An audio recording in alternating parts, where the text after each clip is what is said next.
Salam sejahtera Malaysia. Denyut nadi suara rakyat bergema di channel ini. Terima kasih kerana bersama-sama dalam channel ini untuk mendapatkan berita-berita terkini yang sensasi, mantap dan terbaru. Bagi anda yang pertama kali bersama dalam channel ini, jangan lupa tekan butang subscribe, like dan share. Terima kasih sekali lagi. Denyut nadi suara rakyat bergema di channel ini. Berita terbaik di channel ini. Kita jumpa lagi. Salam sejahtera Malaysia. Selamat pagi tuan-tuan dan puan-puan yang dihormati sekalian. Okey, hari ini kita berada di office saya sekarang. Okey. Jadi apa yang terjadi sekarang ini?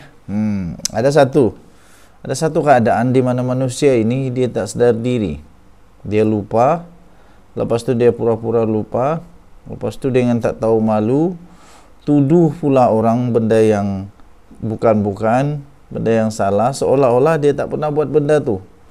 Seolah-olah seperti kata Datuk Seri Anwar Ibrahim dalam dia punya ucapan, dalam dia punya kenyataan menjawab soalan daripada Taqiyuddin Hasan. Dia kata seolah-olah di dalam dunia ini tak ada lagi orang yang jadi wakil Melayu, tak ada lagi yang jadi wakil Islam. Dia saja macam seorang saja.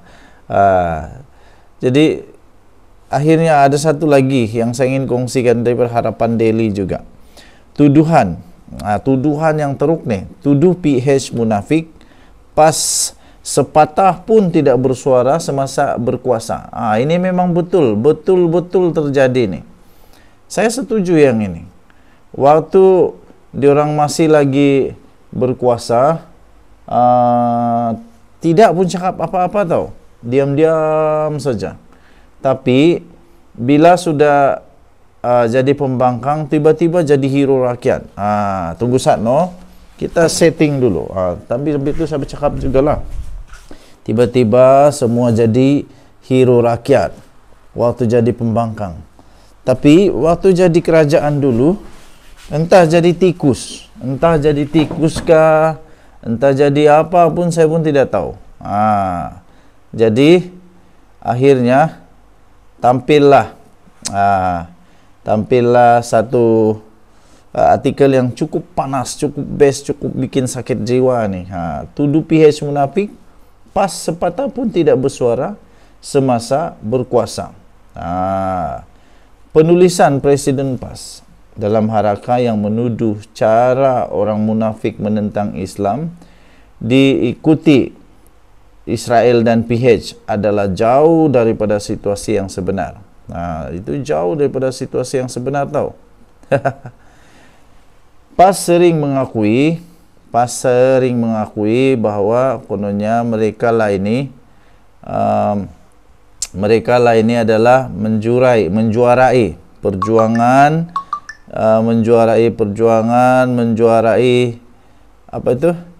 menjuarai nilai-nilai hidup yang baguslah, terutamanya dalam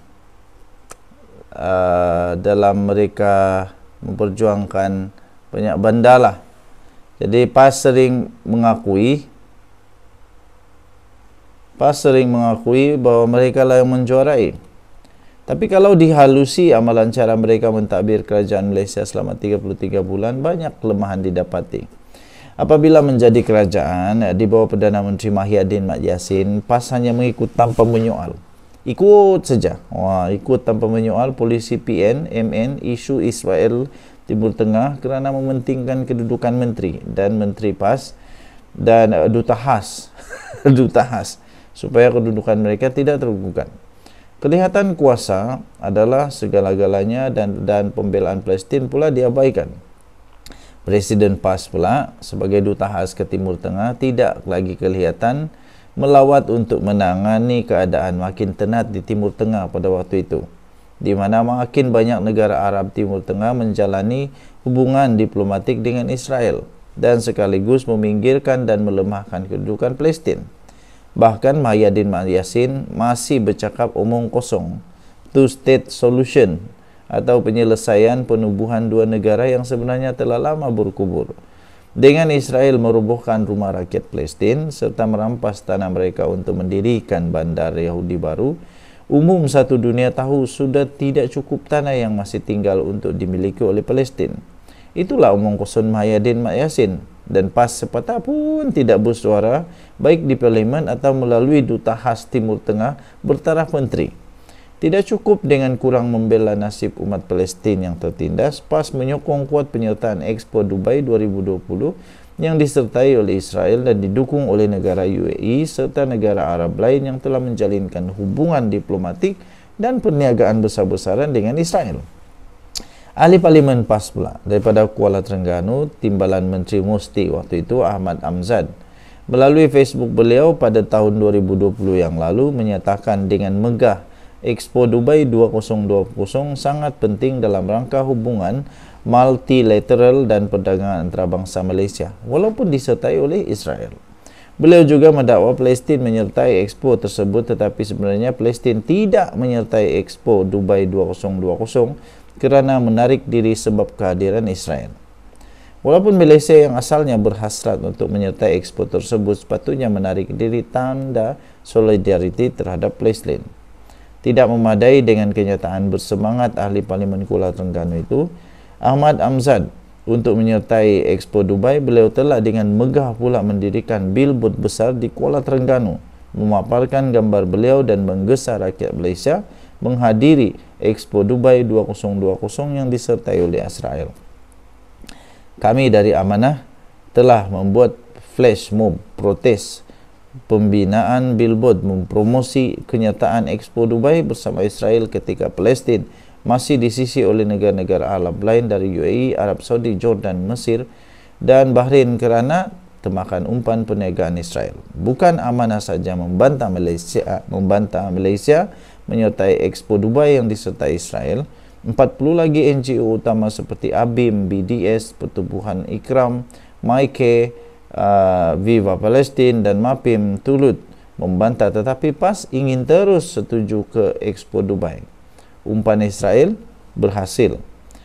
Kelihatan berhasil hari ini apabila Gaza dan Tebir Barat dibom dan ribuan dibunuh, sementara negara Arab yang termakan umpan perniagaan Israel dan Amerika tidak mengambil tindakan serius, embargo atau memotong penjualan minyak membela Palestin dan menggugat kepentingan Israel dan Amerika.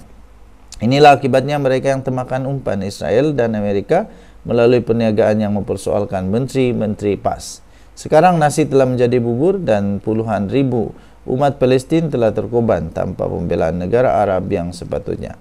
PAS hanya berhujah sekarang tetapi tidak mengambil tindakan sepatutnya ketika mereka menjadi kerajaan kerana mementingkan kedudukan pribadi mereka. Semasa PAS berjinak-jinak waktu Muhyiddin menjadi timbalan Perdana Menteri Kerajaan BN, saya melalui Biro Antarabangsa Amanah telah membantah kemasukan beberapa pegawai kerajaan Israel menyertai satu konvensyen di Kuala Lumpur selama 1 minggu. Tiada seorang pun ahli Parlimen PAS bersuara dalam isu ini, walaupun mereka tahu Malaysia tidak ada hubungan diplomatik dengan Israel kerana kezaliman Israel kepada rakyat Palestin. Siapakah PAS untuk menuduh PH munafik kalau mereka sendiri tidak bertindak wajar semasa berkuasa, tetapi mementingkan perniagaan dunia di Expo Dubai 2020 yang disertai oleh Israel semasa saudara Palestin semakin disisi. Kelihatan jelas hari ini hasil penyisihan negara Arab yang lain tidak bersungguh lagi membela pembunuhan beramai-ramai umat Palestin. Okey, ditulis panjang betul lah. Ya, saya bacakan 2 rangkap terakhir. Tidak seperti sikap ahli Parlimen PAS yang bersungguh-sungguh mendirikan billboard agregasi mempromosi Expo Dubai yang disertai Israel dan berdiam diri tidak bantah semasa pegawai kerajaan Israel dibenar masuk Malaysia semasa Muhyiddin timbalan Perdana Menteri zaman Datuk Nadib. Siapakah PAS? Siapakah PAS untuk menuduh PH munafik jika mereka sendiri yang terhadap Israel tidak konsisten? Siapa yang munafik sebenarnya? Ditulis oleh Raja Bahrain Shah yang merupakan pengurusi Biro Antarabangsa untuk Parti Amanah. Denyut nadi suara rakyat bergema di channel ini. Bye-bye.